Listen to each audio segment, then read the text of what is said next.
Adão e Eva, no Jardim do Éden. Os patriarcas Abraão, Isaque e Jacó. E Moisés. Alguns dos personagens mais conhecidos do Antigo Testamento.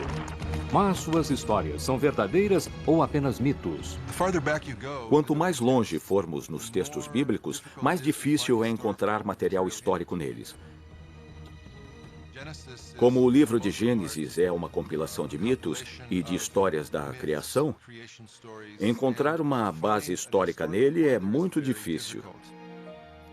Acompanhe arqueólogos examinando a Bíblia para determinar o que é fato ou ficção.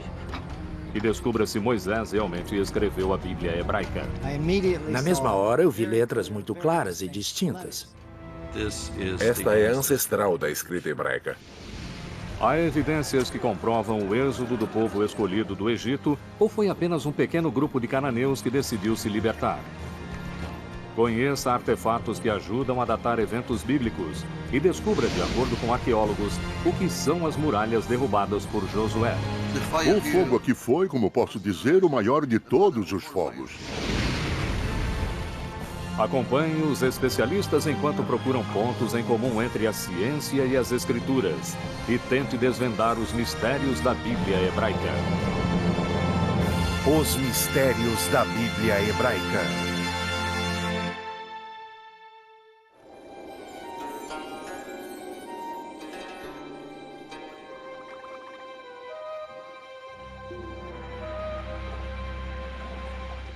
Em 1896, próximo às margens do Nilo, no sul do Egito, o arqueólogo britânico Flinders Petrie conduziu uma escavação em Tebas, a antiga cidade dos mortos.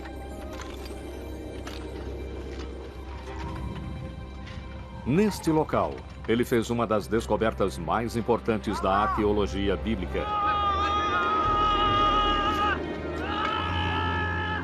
Sob as areias, surge a extremidade de um monumento real, gravado em pedra.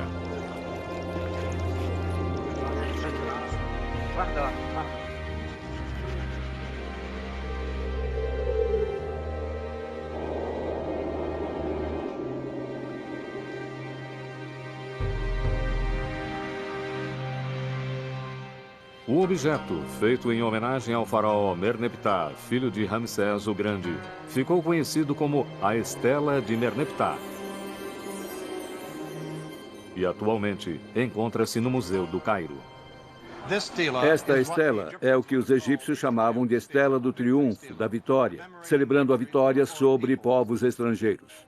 As inscrições em hieróglifos celebram o triunfo de Merneptah sobre a Líbia, seu inimigo a oeste. Mas quase como um adendo, a conquista de povos a leste é citada em apenas 2 linhas. Está escrito: Asquelon foi conquistada, Gezer foi conquistada, Yanoã, no norte do Vale do Jordão, foi tomada. Israel foi destruído, sua semente não existe mais.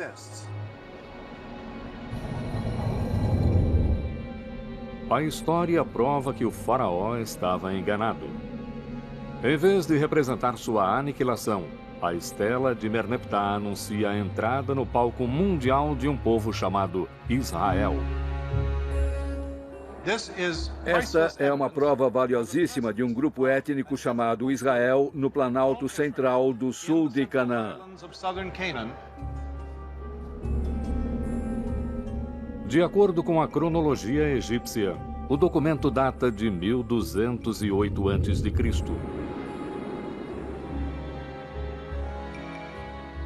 A Estela é uma prova convincente de que o povo israelita vivia em Canaã, na região que hoje inclui Israel e Palestina, há mais de 3.000 anos.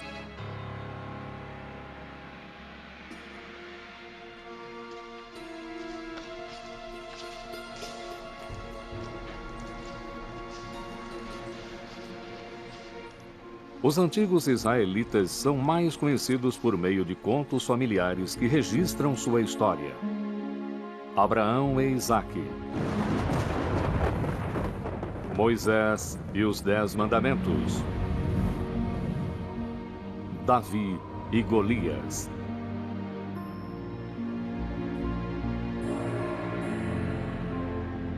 Foram os antigos israelitas que escreveram a Bíblia.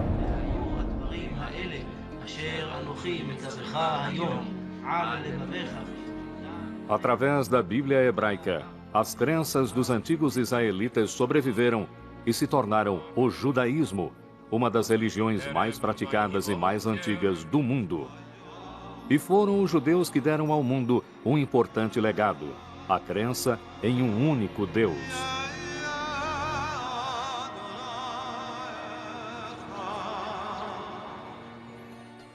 Esta crença se tornaria a fundação para duas outras importantes religiões monoteístas: o cristianismo e o islamismo.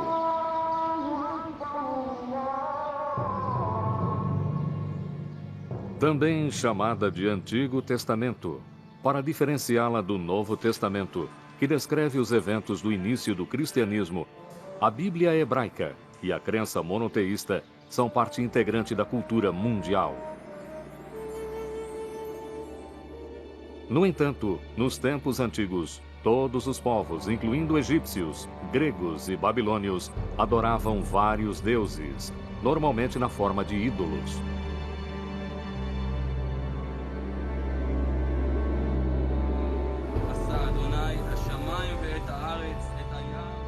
Como os israelitas, sozinhos entre os povos antigos, descobriram o conceito de um só Deus?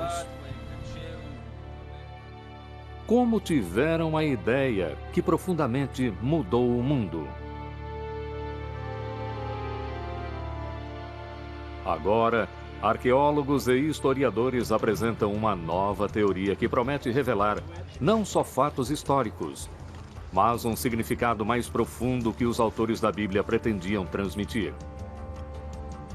Eles começam investigando a fundo a Terra e a Bíblia. Não podemos ignorar o texto bíblico, ainda mais se pudermos detectar a verdade por trás dessas histórias. E também existem os dados arqueológicos. O que acontece quando o texto e artefato apontam para a mesma direção? Nesse caso, teremos um terreno histórico muito firme.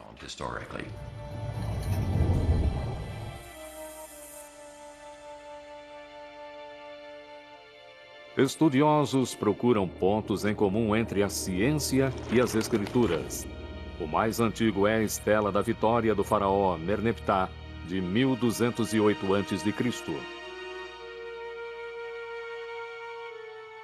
Tanto a Estela quanto a Bíblia afirmam que os israelitas viviam na região de Canaã, que atualmente inclui Israel e Palestina. É neste lugar, entre dois dos maiores impérios, que a história de Israel se desenrola. A Bíblia hebraica está repleta de histórias sobre as origens de Israel. A primeira é de Abraão, que deixa a Mesopotâmia com a família e viaja para a terra prometida, Canaã. O Senhor disse a Abraão: sai de tua terra, da casa de teu pai, e vai para a terra que eu vou te mostrar. Farei de ti uma grande nação e te abençoarei, e engrandecerei o teu nome. Gênesis 12, versículos 1 e 2. Segundo a Bíblia, esta promessa estabelece uma aliança, um contrato sagrado entre Deus e Abraão. Para celebrar a aliança, Abraão e todos os homens seriam circuncidados. Seus descendentes seriam o povo escolhido. Eles frutificariam, multiplicariam e habitariam todas as terras entre o Egito e a Mesopotâmia. Em troca, Abraão e seu povo, que se tornaria os israelitas, deveriam adorar um único Deus.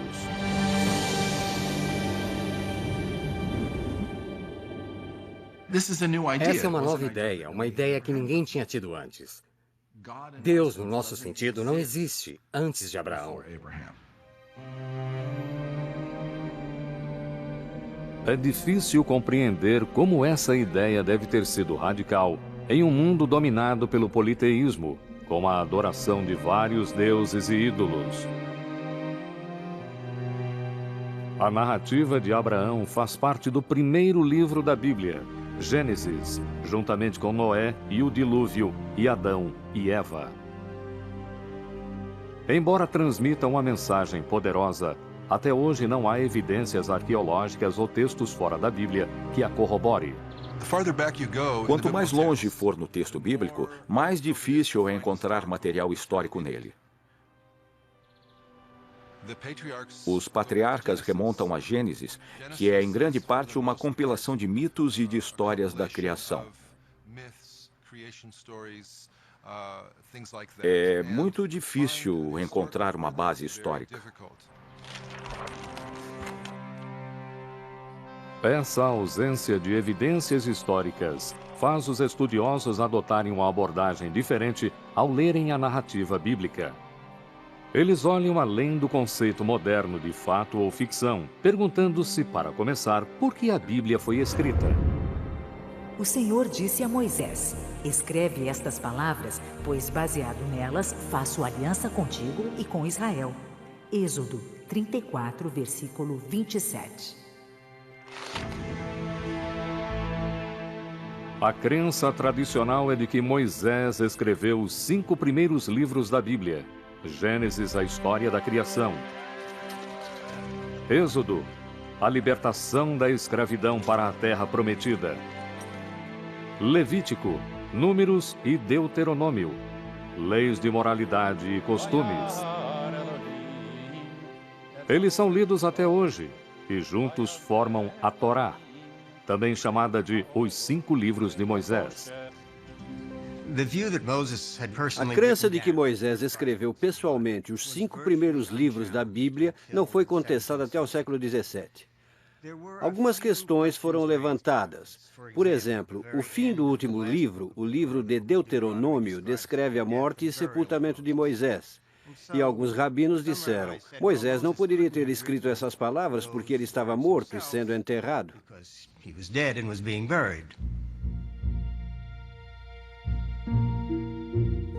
Investigando o texto detalhadamente, encontram-se outras discrepâncias. Por exemplo, quantos animais de cada espécie Noé deveria levar à arca? Um texto diz 2, um par de cada animal. Outro texto diz 7 pares dos animais puros e apenas 2 dos animais impuros. Em um capítulo, a Bíblia diz que o dilúvio durou 40 dias e 40 noites, mas no seguinte diz que foram 150 dias. Para ver se a água havia baixado, Noé envia uma pomba, mas na sentença anterior, ele envia um corvo. Há 2 versões completas da história do dilúvio misturadas na mesma página.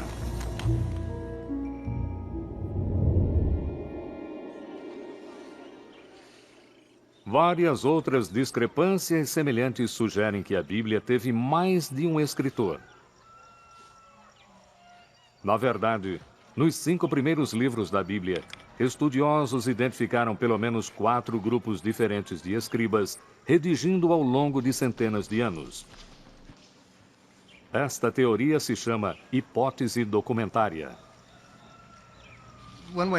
É uma espécie de antologia que foi feita ao longo de vários séculos por pessoas diferentes que acrescentaram e subtraíram coisas.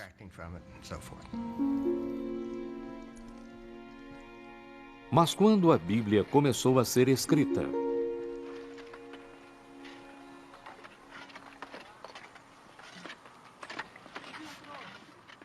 Tel Zayit é um pequeno sítio na fronteira sudoeste da antiga Israel que remonta aos tempos bíblicos. Ron Tapp vem escavando aqui desde 1999. Era o último dia daquela que teria sido uma temporada normal. Enquanto eu tirava algumas fotografias aéreas, um voluntário avisou ao seu supervisor que tinha encontrado umas marcas interessantes, possivelmente letras inscritas em uma pedra. Onde, aqui? Letras eram uma descoberta rara. Quando se aproximou para examinar as marcas, Ron teve a maior surpresa da vida. Quando me debrucei sobre a pedra, na mesma hora eu vi letras muito claras e distintas.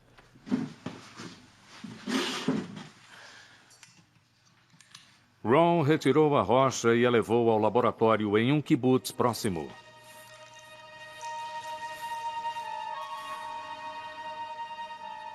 Somente então ele percebeu que era mais do que uma simples inscrição. Aleph, Bet, Gimel, Dalet. Percebi que a inscrição era um abecedário, ou seja, não uma narrativa, mas as letras do alfabeto semita escritas na ordem correta.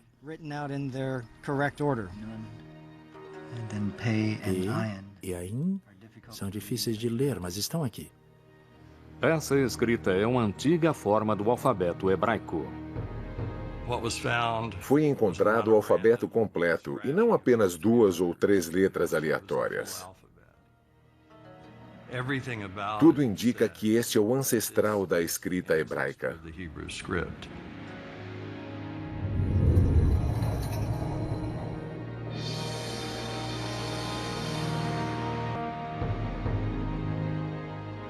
O abecedário de Tel Zait é o mais antigo alfabeto hebraico já descoberto.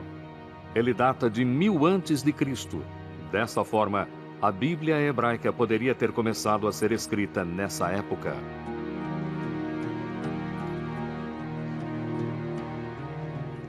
Para descobrir o texto mais antigo na Bíblia, estudiosos analisam a ortografia, a gramática e o vocabulário hebraico. A Bíblia hebraica é uma coleção de textos escritos há mais de 1000 anos. E como qualquer outro idioma, o hebraico naturalmente mudou ao longo desse tempo.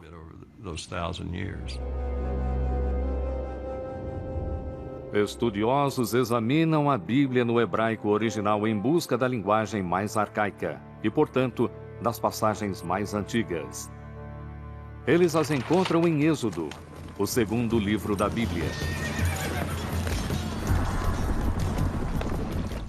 Precipitou no mar os carros do faraó e seu exército. A elite das tropas afogou-se no Mar Vermelho. Êxodo 15, versículo 4. Esta passagem, conhecida como Canção do Mar, é o clímax do Êxodo. A história da escravidão dos israelitas no Egito e de como Moisés os conduziu à liberdade. Em toda a Bíblia, nenhum outro evento é citado mais vezes do que o Êxodo. Com o desenvolvimento da escrita hebraica, a Canção do Mar pode ter sido escrita por volta de 1000 a.C., época do alfabeto de Tapi. Mas ela provavelmente foi recitada na forma de poema muito antes do surgimento da escrita hebraica. Deve ter sido uma história contada na forma poética que podia ser recitada em volta de uma fogueira. Assim como nossos poemas são mais fáceis de lembrar do que textos em prosa, achamos que a poesia é passada de uma geração a outra muito antes de a história ser escrita. Se a poesia do Êxodo é tão antiga, é possível que o relato tenha fundamento histórico?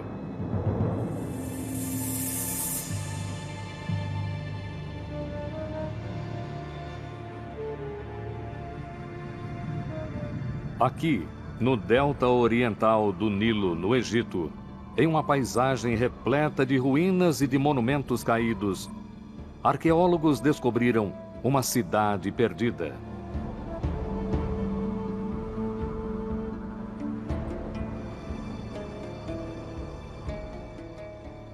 Escrito nos monumentos encontrados no local está o nome de Ramsés II, um dos mais poderosos governantes egípcios.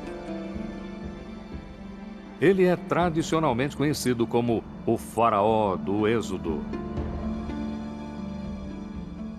Antigos textos egípcios chamam a cidade de Pi-Ramsés ou Casa de Ramsés, um nome que ressoa com a história bíblica do Êxodo. Os únicos itens mencionados na história do Êxodo que podemos ligar a um material não bíblico são as cidades que os hebreus foram obrigados a construir. E elas se chamam Pitom e Ramsés.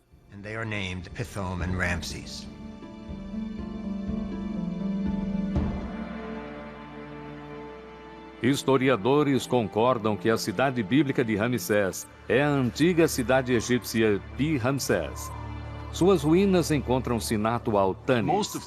Os egiptólogos identificaram Pi-Ramsés, a cidade de Ramsés, como sendo Tanis, porque aqui existe uma abundância de monumentos a Ramsés.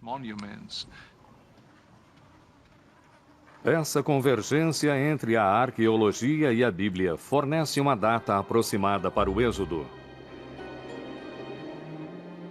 Ele não pode ter acontecido antes de Ramsés se tornar rei por volta de 1275 a.C.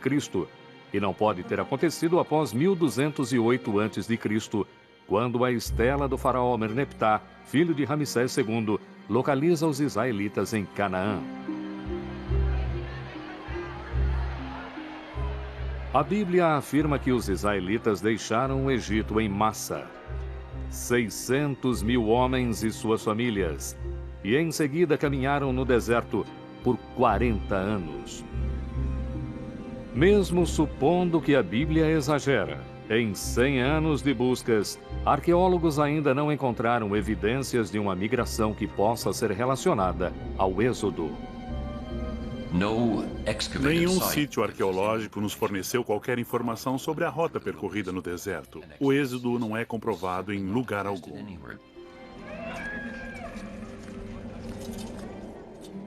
Após o Êxodo, a Bíblia afirma que Deus finalmente leva os israelitas à terra prometida, Canaã.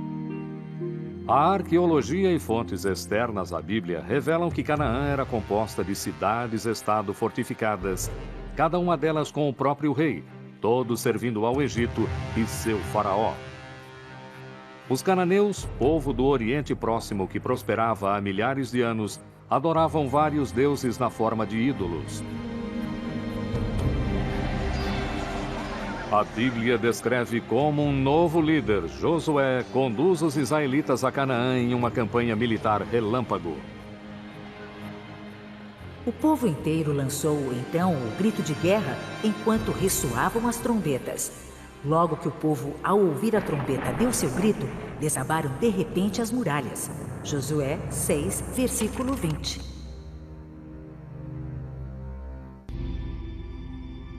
Nos anos 1930, o arqueólogo John Garston escavou em Jericó a primeira cidade cananeia na campanha de Josué. Ele descobriu evidências claras de destruição e declarou ter encontrado as muralhas derrubadas por Josué.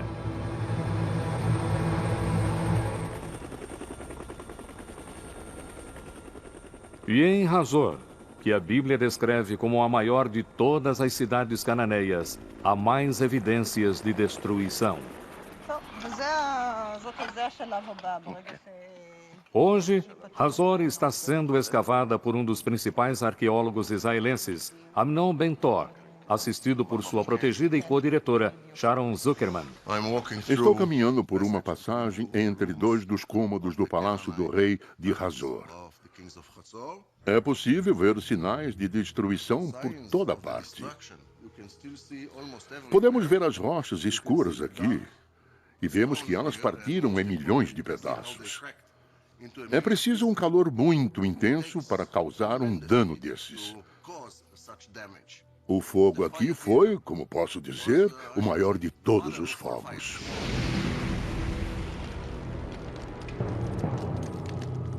Entre as cinzas foi encontrada uma estátua profanada, possivelmente do rei ou do deus patrono de Hazor.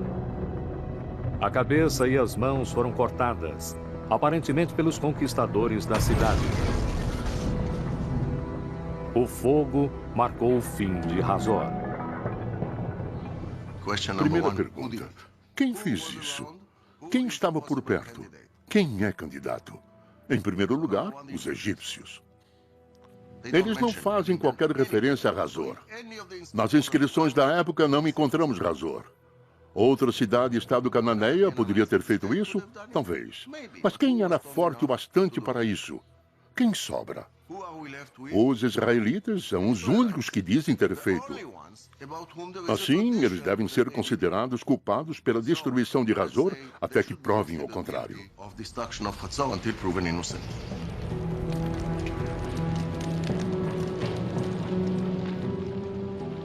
E a outra cidade-estado cananeia destruída por Josué e seu exército de israelitas. Ela se chama Ai e foi descoberta no atual território palestino da Cisjordânia. Aqui o arqueólogo Hani Nur Eldin e sua equipe estão encontrando evidências de uma rica cultura cananeia. Primeiro surgiu a aldeia, que tornou-se uma cidade, e foi feita uma fortificação cercando o local.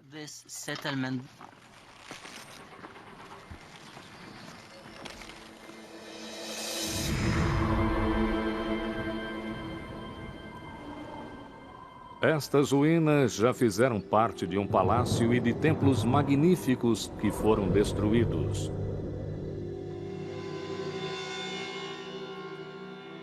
Mas ao datarem a destruição, os arqueólogos descobriram que ela aconteceu cerca de 2.200 anos antes de Cristo.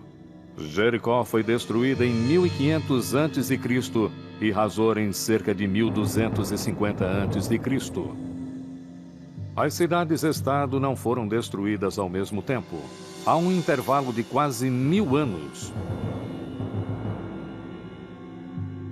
Na verdade, dos 31 locais que a Bíblia afirma que Josué conquistou, poucos possuem algum sinal de guerra.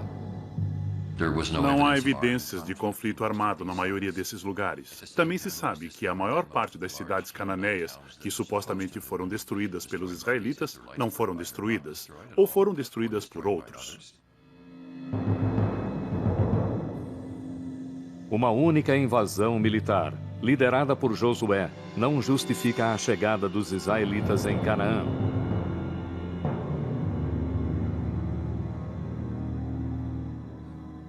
No entanto, a destruição de Hazor coincide com a época em que a estela de Merneptah localiza os israelitas em Canaã. Então, quem destruiu Hazor? Amnon Ben-Tor acredita que os israelitas destruíram a cidade. Mas sua co-diretora Sharon Zuckerman tem outra opinião. A última destruição consistiu na mutilação de estátuas de reis e deuses. Não há quaisquer sinais de guerra ou de qualquer tipo de conflito. Não há armas nas ruas, como vemos em outros locais destruídos por estrangeiros. As escavações revelam que Hazor tinha uma cidade baixa, onde viviam populares, servos e escravos, e uma cidade alta ocupada pelo rei e pela elite. Sharon descobriu nos palácios da elite áreas de ruínas e abandono. Para os arqueólogos, são sinais de uma cultura em declínio e de uma rebelião interna.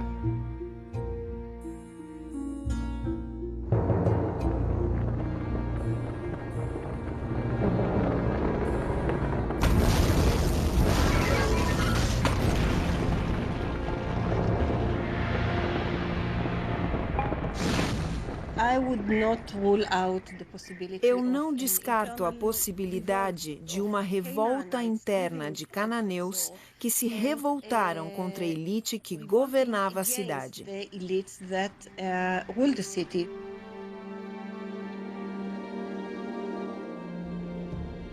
De fato, todo o sistema cananeu de cidades-estado, incluindo Hazor e Jericó, cai por terra.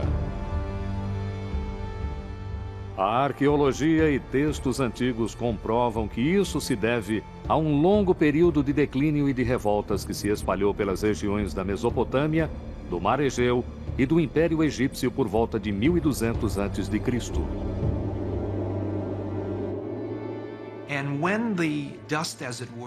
E quando a poeira baixa, quando podemos ver o que assume o lugar dessas cidades, encontramos vários novos povos se destacando nesse vazio criado pela dissolução do sistema de Estado.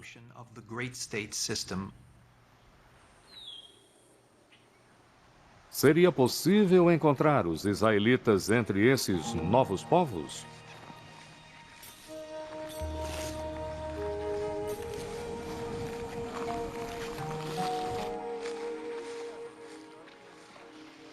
Nos anos 1970, arqueólogos iniciaram um levantamento em toda a região central de Canaã, onde atualmente está localizado o território palestino da Cisjordânia.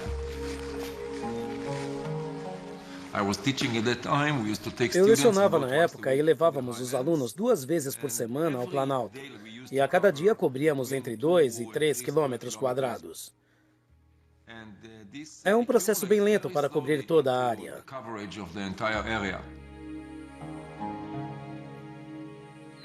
Israel Finkelstein e um grupo de arqueólogos cobriam uma grande área coletando todos os fragmentos de cerâmica antiga encontrados na superfície.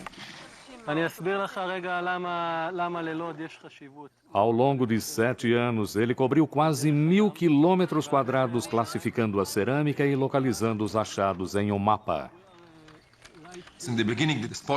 No início, os pontos no mapa não representavam nada para mim, mas aos poucos comecei a notar algumas coisas.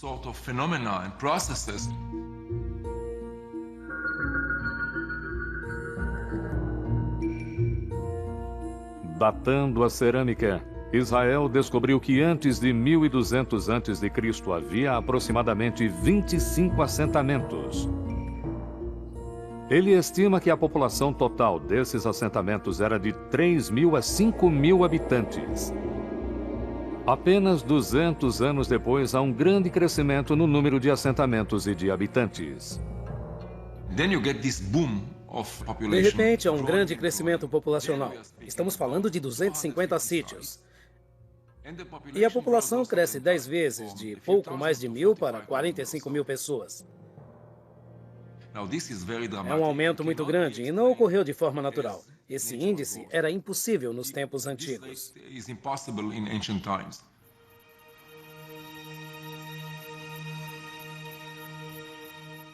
Se o crescimento não foi natural, talvez sejam pessoas que dispersaram após o colapso das grandes cidades-estado.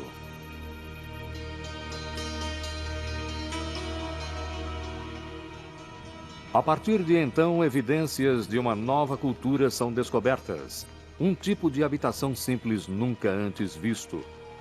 E que fica no local exato em que a estela de Merneptah e a Bíblia localizam os israelitas. Os locais onde existem essas habitações no país são onde os israelitas viviam. São chamadas de casas israelitas ou casas do tipo israelitas. As pessoas que habitavam esses vilarejos viviam numa sociedade mais ou menos igualitária, porque não há grandes instalações arquitetônicas.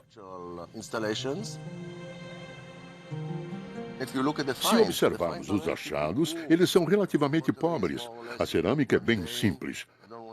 Não quero ofender os primeiros israelitas, mas há pouquíssima arte. Curiosamente, a cerâmica encontrada nesses locais é muito semelhante à encontrada em antigas cidades cananeias como Hazor.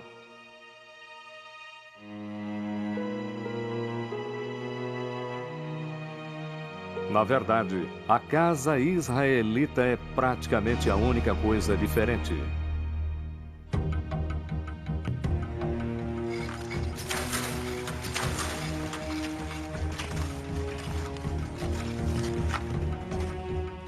Essas semelhanças estão levando os arqueólogos a uma conclusão surpreendente quanto às origens dos antigos israelitas. A ideia é de que grande parte dos primeiros israelitas não eram cananeus.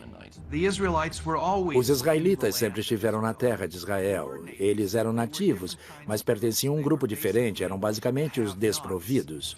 Assim, trata-se de um movimento de pessoas, não uma invasão de hordas armadas vinda de fora, e sim de uma revolução social e econômica. Textos antigos descrevem como os governantes egípcios e seus reis vassalos cananeus oprimiam as classes mais baixas com altas taxas e até escravidão. Uma nova teoria com base em dados arqueológicos sugere o que aconteceu em seguida. Com o declínio desse sistema social opressivo, famílias e tribos de servos, escravos e cidadãos comuns viram a chance e a aproveitaram. Em busca de melhores condições de vida, eles abandonaram as velhas cidades-estado e se dirigiram ao Planalto. Livres da opressão do passado, eles emergiram em um novo local, como um novo povo, os israelitas.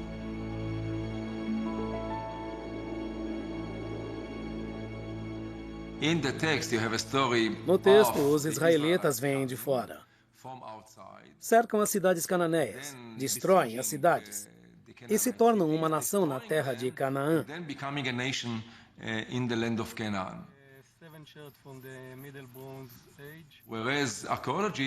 A arqueologia diz o oposto. Segundo a arqueologia, o surgimento de Israel é resultado do colapso da sociedade cananeia. Não há causa desse colapso. A arqueologia revela que os israelitas eram originalmente cananeus.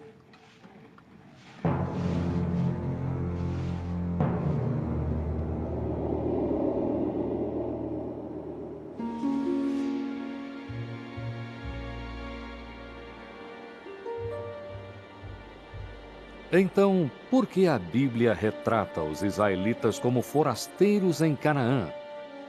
E a saída de Abraão da Mesopotâmia, de Moisés conduzindo os escravos para fora do Egito e em direção da terra prometida, e Josué conquistando Canaã vindo de fora? A resposta pode estar no desejo de criar uma nova identidade. A identidade, segundo os psicólogos, é criada ao falarmos sobre o que não somos ao falar dos outros. Para descobrir quem sou, devo saber quem eu não sou. Uma ausência clara nos vilarejos israelitas são os grandes palácios e as cerâmicas extravagantes associadas aos reis e à elite de Canaã. Os israelitas não gostavam do sistema cananeu e se definiam em contraste com esse sistema. Ao não usarem cerâmicas decoradas ou importadas, criaram uma ideologia de simplicidade que marcou a diferença entre eles e o sistema cananeu egípcio.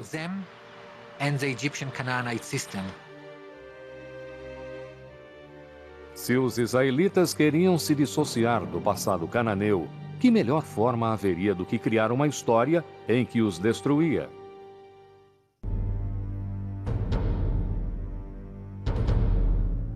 Mas as histórias de Abraão, do Êxodo e da conquista servem a outro propósito. Elas celebram o poder do que a Bíblia afirma ser a principal distinção entre os israelitas e todos os outros povos: seu Deus. Mais tarde, no judaísmo, o nome de Deus foi considerado tão sagrado que jamais deveria ser falado. Não sabemos exatamente o que significa, nem como era pronunciado, mas parece que era o nome pessoal do Deus de Israel. Assim, seu título era Deus, e seu nome eram essas 4 letras, YHWH,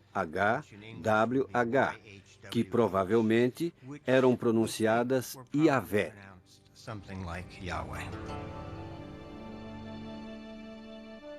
Mas esse nome aparece somente na Bíblia hebraica.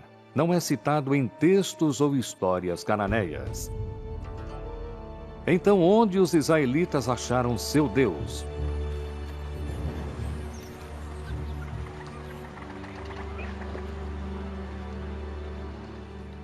A busca pelas origens de Yahvé levou os estudiosos ao Antigo Egito.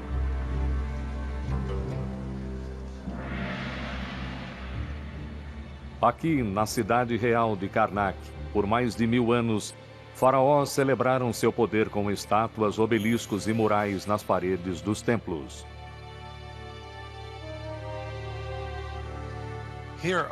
Aqui, na muralha norte de Karnak, temos cenas que retratam vitórias e batalhas de Seti I, pai de Ramsés o Grande. Seti celebra uma de suas maiores vitórias sobre os Chassos.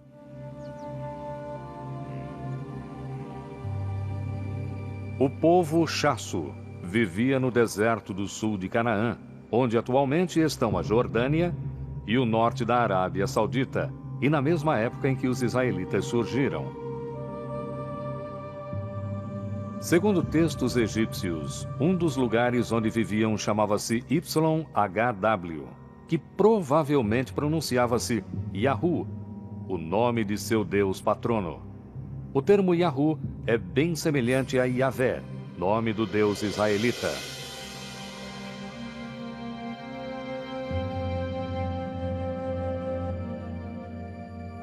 Na Bíblia, o lugar onde os Chassos viviam é chamado de Madian. É neste lugar, antes do êxodo, que Moisés encontra Deus pela primeira vez na forma de uma sarça ardente. Não te aproximes daqui. Tira as sandálias dos pés, porque o lugar onde estás é chão sagrado. Deus disse ainda a Moisés: assim dirás aos israelitas: Yahvé, o Deus de vossos pais, enviou-me a vós. Este é o meu nome para sempre, e assim serei lembrado de geração em geração. Êxodo 3, versículos 5 e 15. Assim, temos em fontes egípcias um nome parecido com o Yahvé, nas proximidades de Madian. Moisés está em Madian, uma deidade surge para ele e se identifica como Yahvé.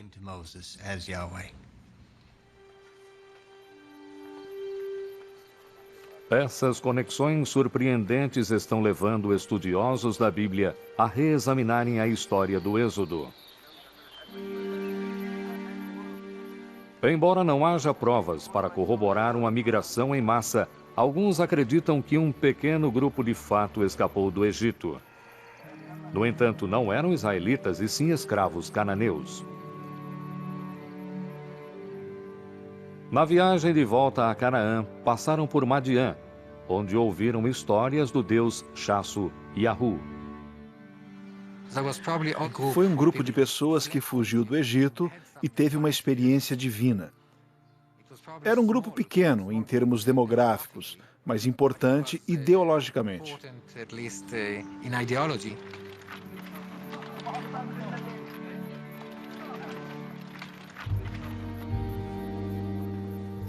Eles seguiram para o planalto central do país, onde encontraram as tribos que haviam deixado as cidades-estado cananeias.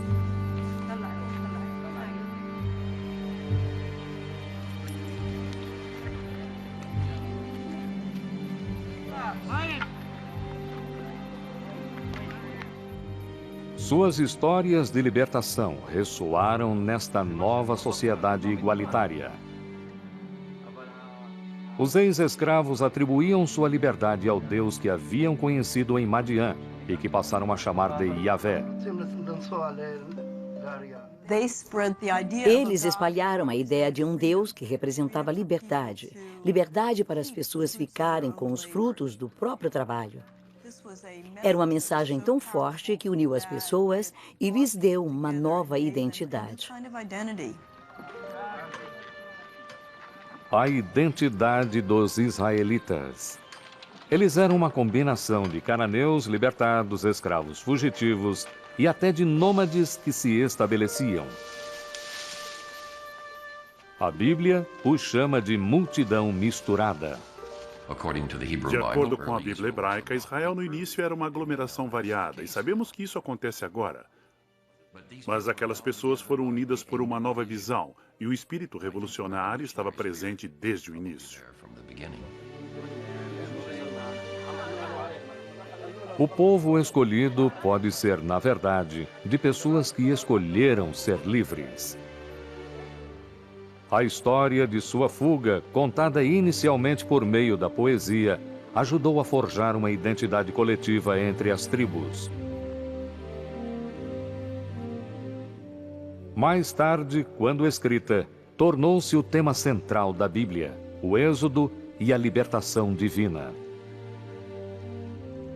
Libertação concedida por um Deus de Madiã, exatamente onde a Bíblia relata, adotado por israelitas para representar o êxodo da escravidão à liberdade.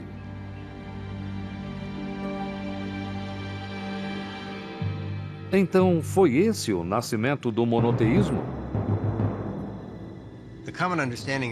A ideia comum do que diferenciava os antigos israelitas de seus vizinhos era o fato de que os vizinhos adoravam vários deuses e deusas, e os israelitas somente um Deus verdadeiro. Mas não é esse o caso.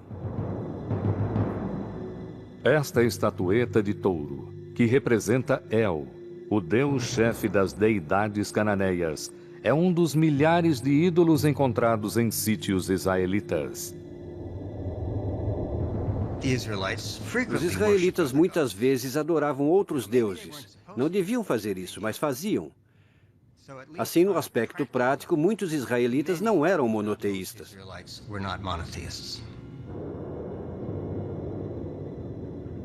De acordo com essa evidência arqueológica, o modelo de adoração israelita de um único Deus é questionável. Mas palavras, pensamentos e ideias têm o poder de criar. Ao tentarem se definir como um povo único que adorava um único Deus, os escritores da Bíblia hebraica plantaram uma semente que por fim floresceu e se tornou a base para o monoteísmo praticado pelas 3 principais religiões do mundo atualmente.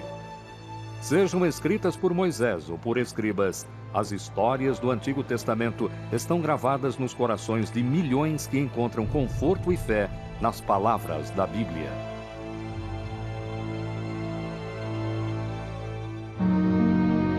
Versão Marshmallow São Paulo.